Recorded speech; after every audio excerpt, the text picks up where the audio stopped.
በምንም አይነት መልኩ በትግራይ በኩል የሚጀመር ጦርነት የለም ሲሉ ሌተናንት ጀነራል ታደሰ ወረደ ተናገሩ።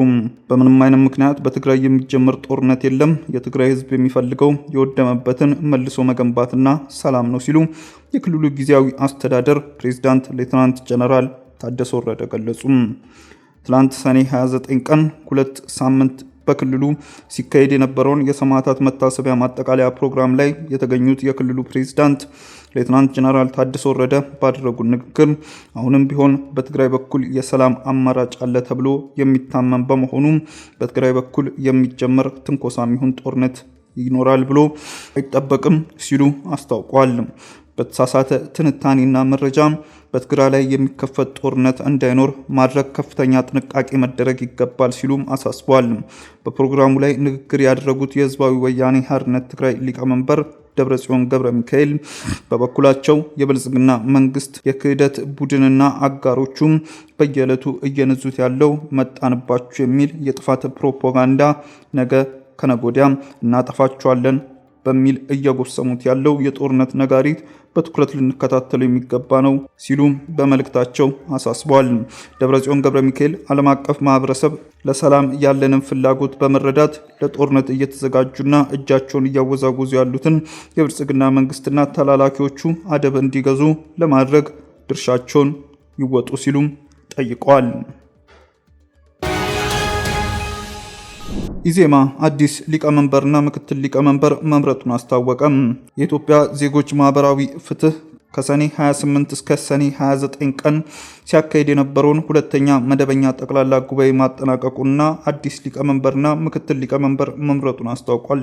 ሀሳብ እንፎካከራለን፣ ስለ ሀገር እንተባበራለን በሚል መሪ ቃል በአዲስ አበባ ባካሄደው ጉባኤ ዶክተር ሙሉ ዓለም ተገኘ ወርቅን የፓርቲው ሊቀመንበር አድርጎ መርጧል። አቶ ማዕረጉ ግርማን ደግሞ የፓርቲው ምክትል ሊቀመንበር አድርጓል። አቶ ዋሲሁን ተስፋዬ የፓርቲው ዋና ጸሐፊ በመሆን መመረጣቸውንም ጠቁሟል። ከመላ ሀገሪቱ ከሚገኙ የፓርቲው የምርጫ ክልሎች የተወከሉ ከ600 በላይ አባላት በጉባኤው መሳተፋቸውን የጉባኤው መጠናቀቅን አስመልክቶ ፓርቲው ሰኔ 30 ቀን ባወጣው መግለጫ አስታውቋል። የፓርቲው መሪ ፕሮፌሰር ብርሃኑ ነጋ ለጉባኤተኞቹ ባስተላለፉት መልእክት ፓርቲው ከውስጥም ሆነ ከውጭ ሲሰነዘርበት የቆዩትን ተግዳሮቶች በመቋቋም የመድብለ ፓርቲ ዲሞክራሲያዊ የፖለቲካ ባህልና የዜግነት ፖለቲካን በጽኑ መሰረት ላይ እንዲቆም ጉዞውን አጠናክሮ እንደሚቀጥል በመግለጫው አካቷል። ፓርቲው በ2018 ዓ.ም ለሚደረገው ሀገራዊ ምርጫ ከወዲሁ ዝግጅቱን መጀመር እንዳለበት የፓርቲው መሪ ፕሮፌሰር ብርሃኑ ነጋ አሳስበዋል። በየ3 ዓመቱ የሚከናወነው የኢዜማ መደበኛ ጠቅላላ ጉባኤ የፓርቲው ከፍተኛ የስልጣን እርከን ሲሆን ከተለያዩ የስራ ክፍሎች የቀረቡለትን የፓርቲውን የ3 ዓመት የስራ ክንውን የሂሳብ እና የኦዲት ሪፖርት ማጠናቀቁን አሳውቋል። ብሪክስ ኢትዮጵያና ኢራንን የዓለም የንግድ ድርጅት አባል ሀገራት እንዲሆኑ ሙሉ ድጋፍ መስጠቱን አስታወቀም። ትራምፕ የብሪክስ አባል ሀገራት ላይ ተጨማሪ የ10% ቀረጥ ጥላለሁ ሲሉም ዝተዋል። በብራዚል ሪዮ ዲ ጄኔሮ 17ኛው የብሪክስ መሪዎች ጉባኤ ተካሂዷል። ጠቅላይ ሚኒስትር አብይ አህመድ በታደሙበት የብሪክስ የመሪዎች ጉባኤ በመጠናቀቂያው ባወጣው የአቋም መግለጫ ኢትዮጵያና ኢራን የዓለም የንግድ ድርጅት አባላት ሀገራት እንዲሆኑ ሙሉ ድጋፍ መስጠቱን አስታውቋል። ጠቅላይ ሚኒስትር አብይ አህመድ በሪዮ ዲ ጄኔሮ እየተካሄደ በሚገኘው 17ኛው የብሪክስ ጉባኤ የሰላም የጸጥታ እና ዓለም አቀፍ አመራር መድረክ መክፈቻ ወቅት ባደረጉት ንግግር ብሪክስ ከጠንካራ አዲስ ሀሳብ ተነስቶ ለዓለም አቀፍ ለውጥ የሚሰራ ብርቱ ኃይል ወደ መሆን ተሸጋግሯል ብለዋል። አዲስ አባላትን በመጨመራቸው የጋራ ድምጻችንን የበለጠ ይጠናከራል፣ የጋራ ዓላማችን የበለጠ ይጠናከራል፣ አቅማችንም ይሰፋል ሲሉ መግለጫቸው ላይ አስታውቋል።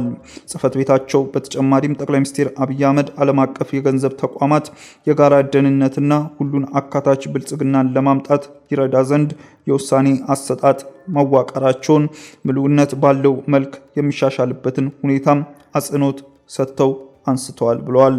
በሌላ በኩልም የአሜሪካው ፕሬዝዳንት ዶናልድ ትራምፕ ሀገራቸው በብሪክስ አባል ሀገራት ላይ ተጨማሪ 10% ታክስ እንደምትጥል አስታውቋል።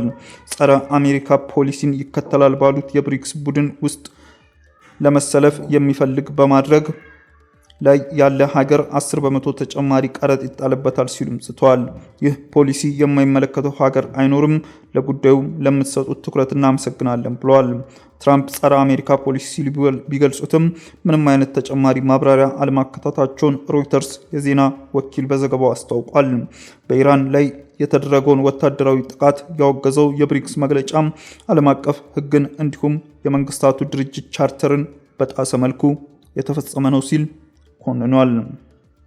ውድ ተመልካቾቻችን በዕለታዊው የዛሬ ውሎ ፕሮግራማችን ይዘንላችሁ የቀረብናቸው ዋና ዋና መረጃዎች እነዚህ ነበሩ።